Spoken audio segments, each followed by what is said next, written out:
হ্যাঁ, রোদ তো বাইরে, আবার উঠতে উঠতে হাসপাতাল উঠতে উঠতে টায়ার্ড হয়ে যাবেন। মাছ মারা নিয়ে যাবেন না গাছড়িয়া? ওই জিদান পরিষ্কার করে। গাছড়া। হ্যাঁ, মাছের চাষ করে কিন্তু।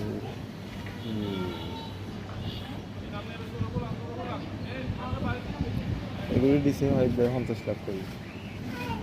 এই জায়গা হ্যাঁ। 50 লাখ?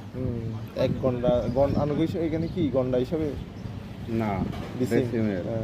ডেসিমেল 50 লাখ হলে কমপক্ষে 4 ডেসিমেল লাগে বাড়ি করতে মিনিমাম। হ্যাঁ, আর 3 হলে তো আর ভালো হয় না।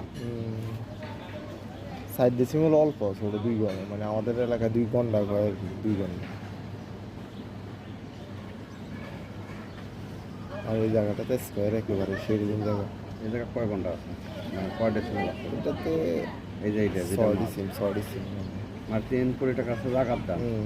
বিল্ডিং উঠাতে লাগবে কমপক্ষে আবার 3 কোটি টাকা। তো আর 5 তলা 6 তলা একটা ফাউন্ডেশন করে উঠাবেন না? হ্যাঁ, না এখানে আমাদের দ্বারা সম্ভব না। না, 6 কোটি টাকা ইনভেস্ট করে আপনি কয় টাকা আপনি ইনকাম না, করেন? এনে ভাড়া নাই হুদা, এই যে 5,000 টাকা ভাড়া। 5,000 টাকা ভাড়া ধরেন না, 3টে ইউনিট হইলো সাপোজ। 3টে ইউনিটে প্রতি ইউনিট হইলো 3টে ভাড়া, তাহলে গড়ে ধরেন 6,000 টাকা করে ধরেন, 18,000 টাকা, 20,000 টাকা ধরেন। আচ্ছা, এখন বলেন আপনি মনে করেন না না, লস হইতে এই আপনার 6 তলায় হবে। মানে অন্য কোথাও খাটাতে পারতেছে না। ভাই ফেসবুকের নাম জানেন রকম আপনি? না হলে ইলন মার্ক। মার্ক কিন্তু একটা ফ্ল্যাট নাই।